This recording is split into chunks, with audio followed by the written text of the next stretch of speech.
Krásný den, já vás vítám u dalšího videa. Dneska se společně zaměříme na dolary, neboli relativní, absolutní a smíšené odkazy v Excelu. Začneme relativními odkazy, ty jsou také nejzákladnější a nejjednodušší. Odkaz, když začíná rovná se, takže já se teďka v buňce B3 odkážu na A3. Rovná se a myší kliknu do A3. A takhle přesně vypadá relativní odkaz.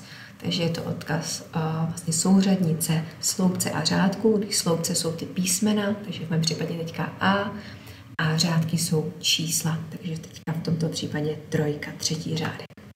No a u relativního odkazu to funguje tak, že když rozkopíruju, třeba takhle dvojklikem dolů, nebo i doprava, ukážeme si za chvilku, tak se mi posouvá ta souřadnice.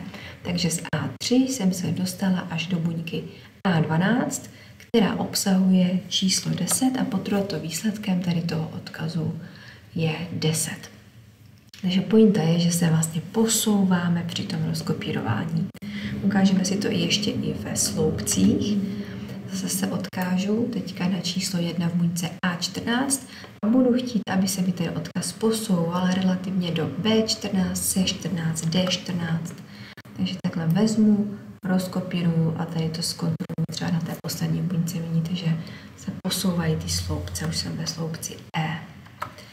V posledním příkladu tady máme matici, takže i takhle si to můžeme nasimulovat, co vlastně Excel dělá, i když se odkážu do buňky A18, nemám číslo 1, rozkopíruju doprava a dolů nebo naopak, tak se mi posouvá obouma směrama.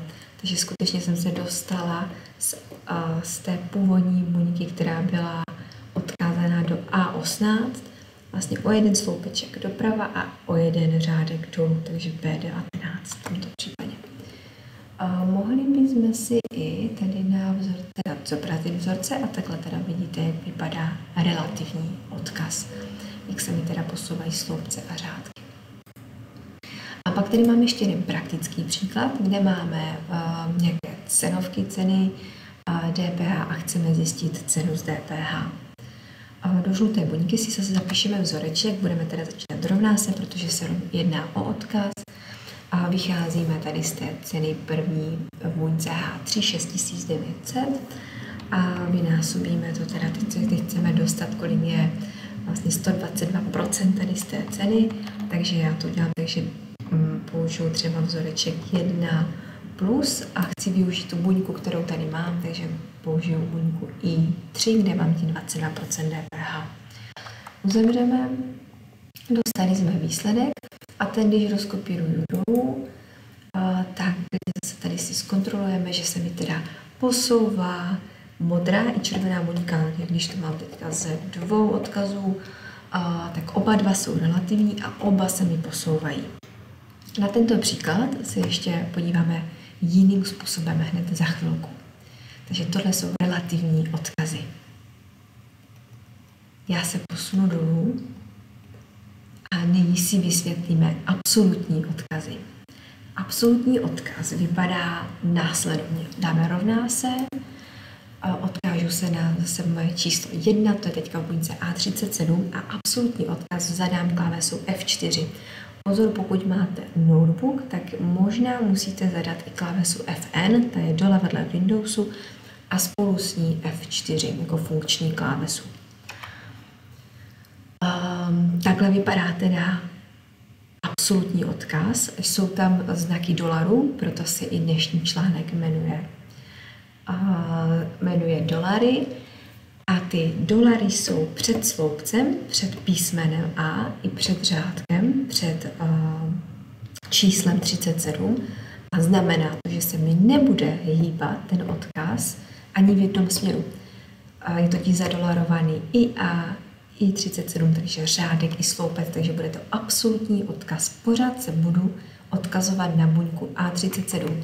I když se budu teďka rozkopírovávat dolů, pořád jsem v A37, i když to rozkopíruju doprava, tak pořád jsem v A37. Je úplně jedno, kam vlastně tady tu buňku skopíruju, i když by takhle úplně na bunkáče skopírovala úplně někam jinam, Já pořád se budu odkazovat do A37. A to je pointa absolutního odkazu. Ukážeme si ještě trošku víc praktických příkladů. A tady třeba si uděláme násobení, takže rovná se 1 krát 10 a budu chtít mít 2 krát 10, 3 krát 10, tak aby se mi vlastně posouvala, teďka pozor, pouze modrá buňka, takže pouze ten modrý odkaz a ten červený musí být pořád 10, pořád si násobit desítkou. Už možná je jasné, že bude muset ten červený zadolarovat. Já první to udělám, abyste viděli, co se stane, když to neudělám. Když to neudělám, tak se vlastně posouvám a násobím mezi sebou teďka třeba 10krát, tady už nějaký hodně vysoké číslo.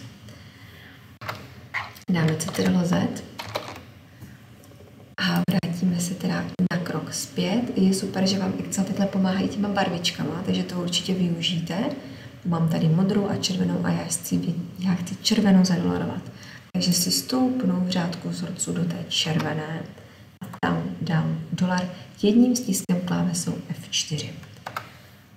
Potvrdím Enterem a rozkopíruju dolů a stalo se mi to, že se mi krásně posouvá modrá, protože to je ten relativní odkaz, takže tam se může posouvat řádek i sloupec a nehne se červená, protože je zadolarovaná F36. Takže ve všech buňkách mám F36, to je ta desítka. Takový úplně praktický příklady, tohle využijete, jsou přepočty kurzů. Takže třeba tady máme eura a chceme přepočítat na koruny. Vypadalo by to tak, že napíšu rovná se, odkážu se na euro, částku 69 euro, vynásobím to kurzem koruny, ten kurz si můžu zaktualizovat, tak často je potřebuju, mám ho v jedné buňce, ideálně třeba i pro celý sešit.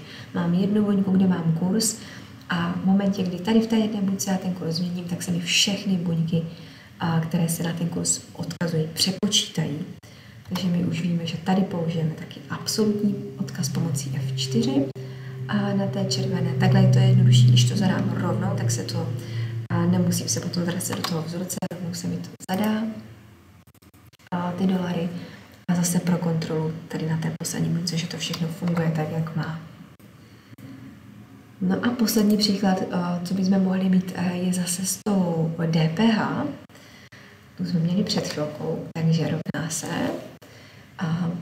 odkaz na částku. Když budeme postupovat stejně jako předtím, tak to bude A krát závorka 1 plus a odkážu se na to DPH, kdy zase nezapomenu, že tady tu buňku musím teda dát do dolarů. Tak já to ještě tady trošičku, ať se to vleze hezky na obrazovku, zmenším. Takže mám zadolarovaný to DPH, tu buňku L35 a rozkopírujeme dolů. Tak můžeme prokontrolovat, že sedí výpočet, sedí výsledek a můžeme si klidně i zobrazit vzorce. Takže takhle vypadají absolutní odkazy, že jsou dolary před řádkem i před sloupcem.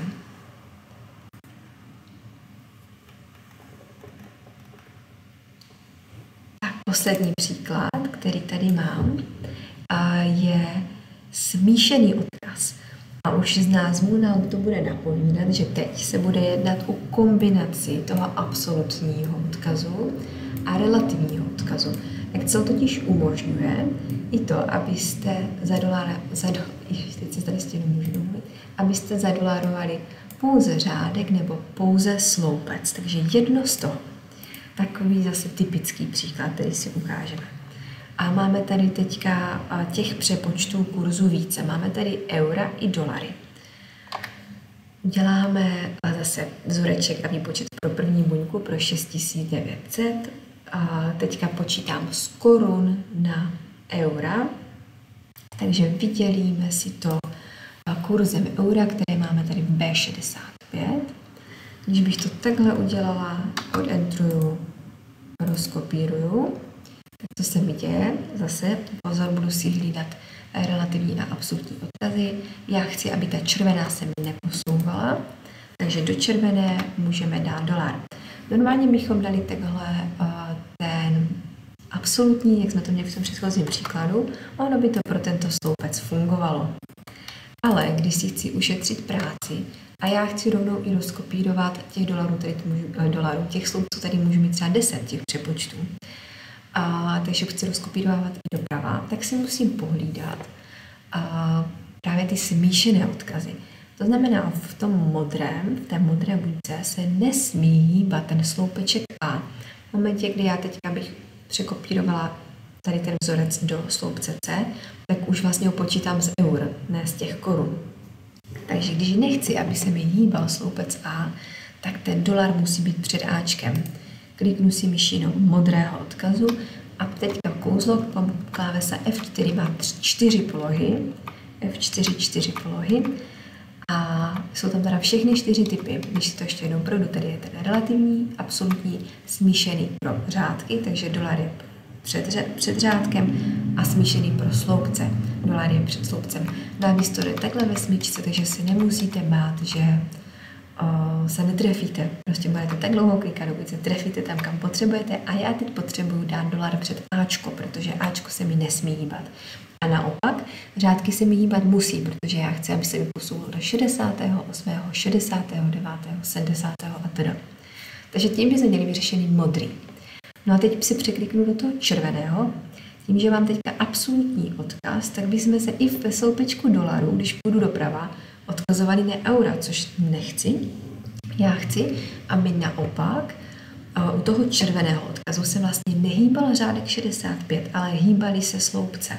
Takže dolar musí být pouze před 65, další stisk klávesou F4, ale z Bčka chci mít Cčko. Chci tam mít kurz dolaru, ne eura. Takže takhle potom vypadají smíšené odkazy a vlastně tady v jednom příkladu máme oba dva z nich pro řádek i pro sloupec. Zkusíme si to znovu rozkopírovat. Tady se mi výsledek nezměnil a když ho skopírujeme i doprava, mám tady akorát teďka špatně kurz, takže můžeme opravit měnu, ne na koruny, tak uděláme to takhle jednoduše přes ten účetnický na dolary. Tak vidím, že počítám správně z korun a beru kurz dolarů. Tady zase správné částky, kurz dolarů, takže klidně namátku, jestli to takhle zkontroluji. To jsou smíšené odkazy. Ještě jeden takový polopatický příklad je třeba násobilka, kdy zase do žluté buňky si vytvoříme násobilku rovná se 1 krát 1. A teď vyřešíme dolary. Budeme postupně první pro modrou a u modré nechci, aby se mi hýbal sloupec A. Naopak chci, aby se mi hýbaly řádky. Takže tady bude dolar před Ačkem. Vždycky to, co chci zafixovat, tam před to dávám dolar. U červeného odkazu nechci, aby se mi hýbal řádek 76. Naopak sloupce jsou žádoucí, doprava se chci posouvat. Takže řádek musím zadolarovat, dolar tedy musím dát před číslo, přes číslo 76, takže 2 stisky klávesou F4.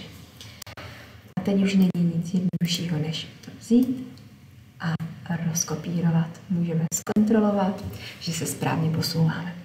Takže takhle fungují smíšené odkazy. Děkuji za pozornost a budu se těšit zase někdy příště.